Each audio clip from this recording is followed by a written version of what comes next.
This week on the Taking 20 podcast.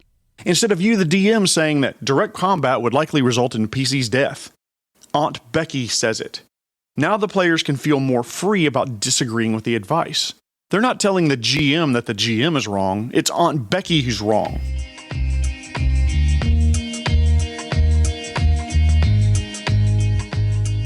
Thank you for listening to the Taking 20 podcast, episode 218. A back to basics episode reminding you about the power of DM words. I want to thank this week's sponsor, sweaters. Did you know that sometimes I'll knit a sweater while I'm driving to work? I love to weave my way through traffic. Yes, boo me. Your hate just feeds my life force and makes the next joke even worse. Please take a moment to like, rate, and subscribe to this podcast wherever you happen to find it. All of those quick activities help promote the podcast and help it gain visibility. I would greatly appreciate it if you could take just a few minutes out of your day and do one of those things for me. I'm a regular in a lot of DM and GM, tabletop RPG, Discord servers, subreddits, online groups, discussion forums, etc., and I always try to answer questions and help wherever I can. While I'm there, I keep a keen eye out for resources that other GMs reference and use. After all, I think we all get better behind the screen by learning from one another, what others use, what works, what doesn't, and what advice they have or have received that could be valuable. One of the resources a fellow DM cited a few days ago was a blog post from 2017 by one Justin Larange Aluwalia. And Justin, if you ever hear this and I butchered your name, please accept my deepest heartfelt apologies. Justin is a game designer and kept a blog going until about June of 2022 as far as I can tell. Anyway, the reference blog post is called 20 Tips for Becoming a Better DM, Lessons Learned at the Table. Needless to say, the title grabbed my attention and I started reading. In the blog post are some good tried and true tips for people behind the screen, a lot of which I've posted episodes about already. Knowing your players, player agency, setting boundaries, having a session zero, and that kind of thing. I'll put a link to the blog post in the resources section of the episode description, so go check that out if you'd like to read more.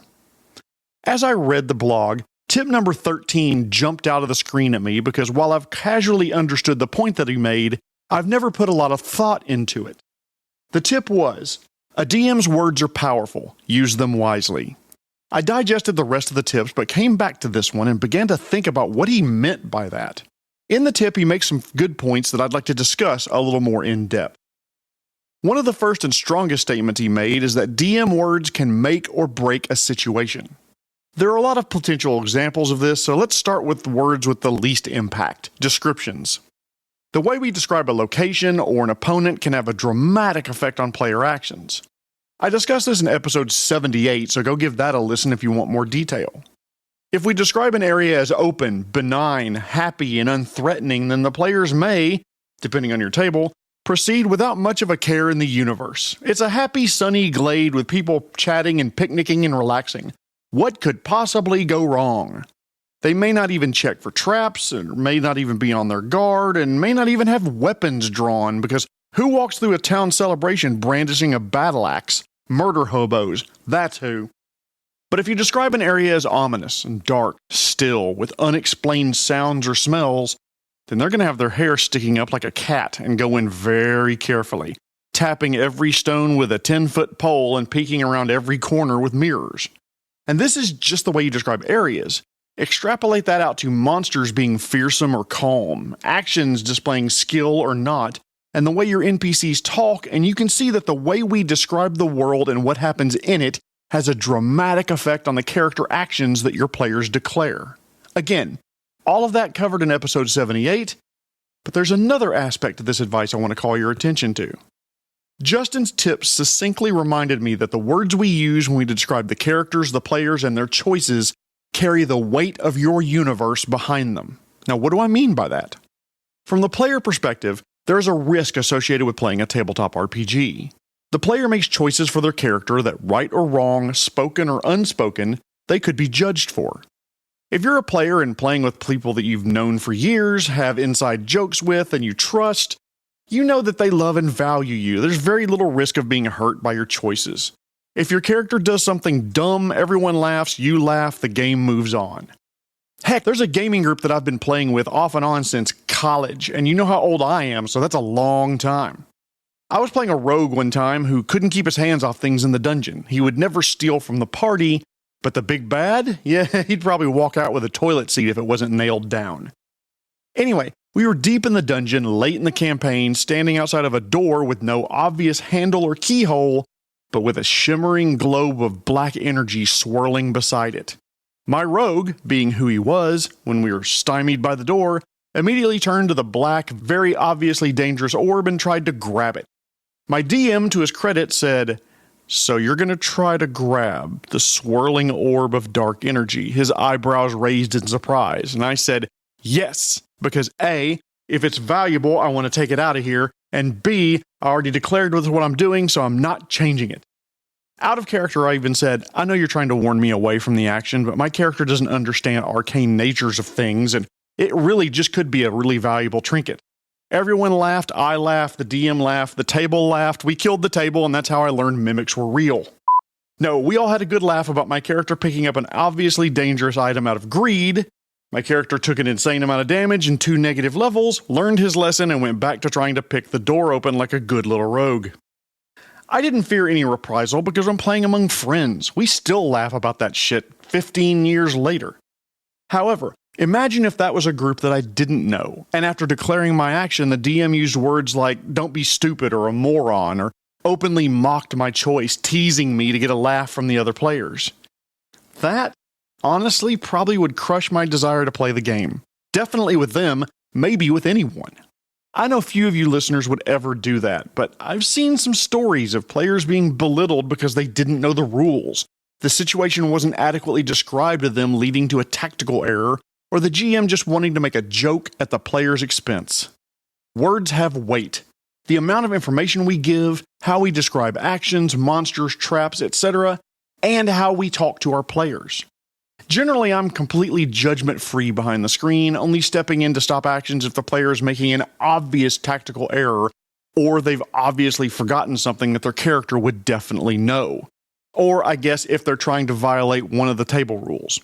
Once they've declared their action and decided that's what they want to do, I adjudicate it, describe what happens, taking care not to mock the player or make the character look stupid. For example, a character rolls a natural 1 on an attack, which is a guaranteed miss in some game systems, critical miss in others. There's a world of difference between, quote, "Your axe swings way too high as the bandit ducks under your blade," and "You feel stupid as you goofily swing your axe. It flies out of your hand and lands 20 feet away by the tree." I'm being extreme in my examples, but you can see that in the first one, it sounds like just bad luck, whereas the second one makes the player seem like the character was stupid for even trying. Moving on to the second thing from Justin's post that grabbed my eye, but I want to add a phrase to the end of it.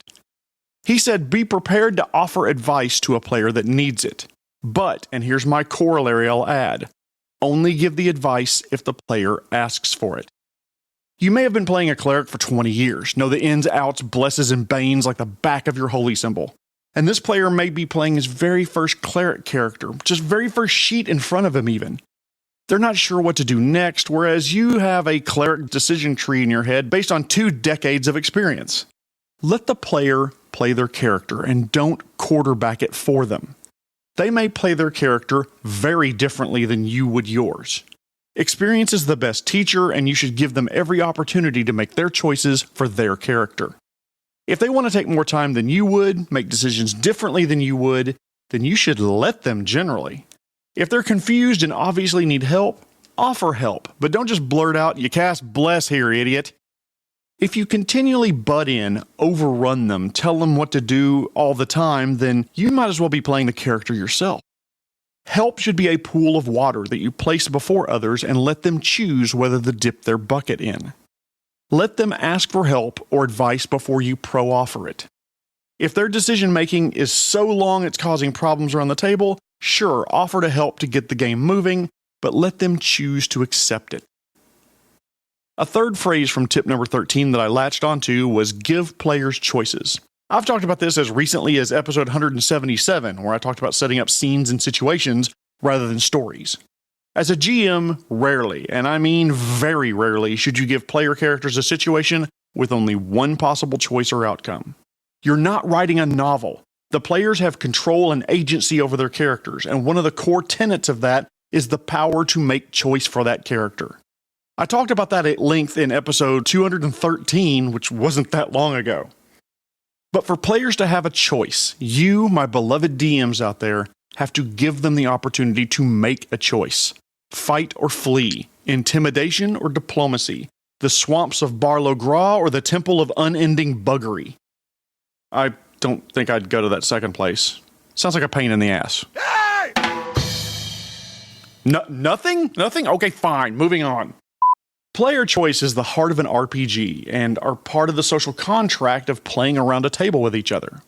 We GMs promise to give the players a world where their choices can make a difference between success and failure, for themselves, for the world, and for the big bad. Meanwhile, players agree to generally not make choices that are going to ruin the fun of the game for other players and the DM. We facilitate choice and help provide the outcomes of these choices, but we don't make them for the players. Maybe we're running a pre-written adventure that says the PCs must first go to the town of Middlesbrough for heading off to the plains of Darlong, where they'll meet the mysterious stranger Fred, I'm out of names, who will give them the location of the wandering city of San Francisco. Hang on. That's actually a really great name for a city in the desert. San Francisco. Ooh, and San Andreas, and we can just keep going. You know what? All right, I'm going to stop to write these down. If the adventure is written, you go from A to B and then C. If the players finish B and want to do D instead of C, unless it would completely break your game, let them do it. They decide to leave Middlesbrough and head to the Dungeon of Night Terrors instead of the Plains of Darlong. If you have a dungeon ready, now's the time to pull it out for your players.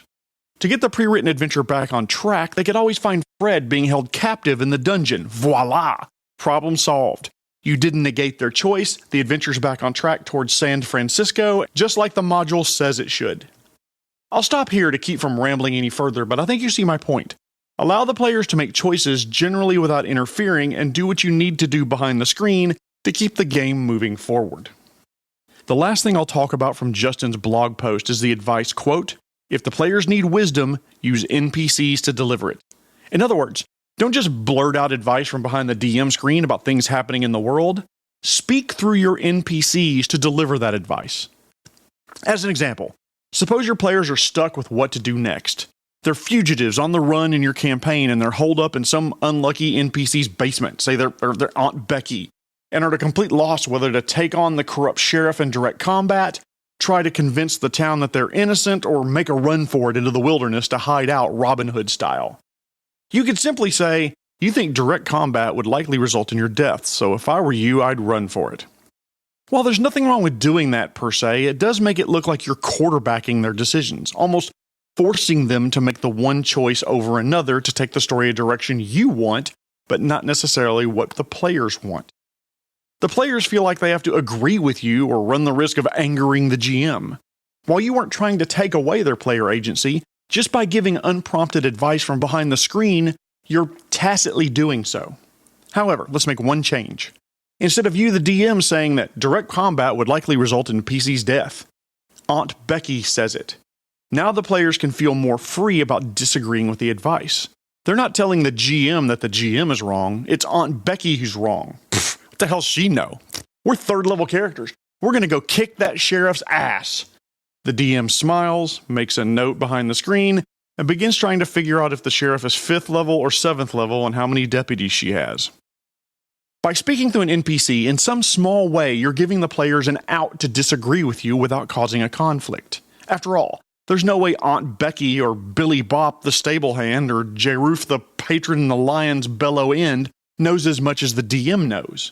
The information or advice the players are being given by an NPC could be flawed, untrue, or my favorite, true from a certain point of view, and with certain goals in mind. Because of that, the PCs are free to ignore the advice and make the choice they want to.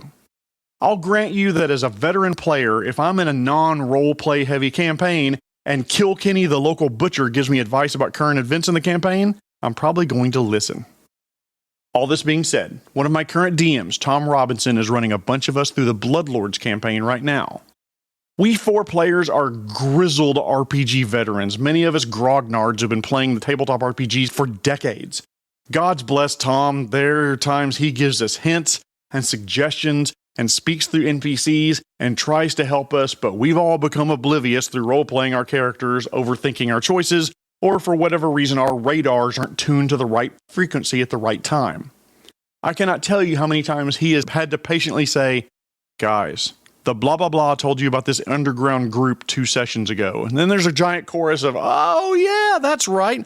And we start the game moving in the right direction again. Sometimes all of us players are a little thick and need a bump in the right direction. In those cases, do whatever you need to do in order to keep the campaign moving forward. I'm a huge believer that iron sharpens iron. If we want to get better at what we do behind the screen, some of the best sources of information are other DMs and GMs who are doing it. Length of time behind the screen is irrelevant because wisdom is wisdom. Justin admits that as of the time he wrote the blog post, he'd only been DMing for 3 years, while I've been DMing since the satanic panic of the 80s. Justin's post contained advice that made me reflect on my own DM style and how I use words at the table. Whether because you love DMing, love your players, or probably a bit of both, always look to improve your DM style. Use your words carefully, be ready to offer advice as a GM or through an NPC, glean wisdom from wherever you find it, and I'll bet you and your players would have fun doing it. If you like this podcast, please consider donating to it at ko-fi.com/taking20podcast. Every dime goes back into the podcast and helps keep it going, allowing me to continue to make content for you. Tune in next week when I want to give you some advice about what to do when your PCs gain those cool new abilities. But before I go, I want to thank this week's sponsor, Sweaters. I was asked to judge an ugly sweater contest, but I couldn't decide which ones were the best. I guess I'm just not one to nitpick. This has been episode 218, a reminder of the power of DM words. My name is Jeremy Shelley, and I hope that your next game is your best game. The Taking 20 podcast is a Publishing Cube media production. Copyright 2024. References to game system content are copyright their respective publishers.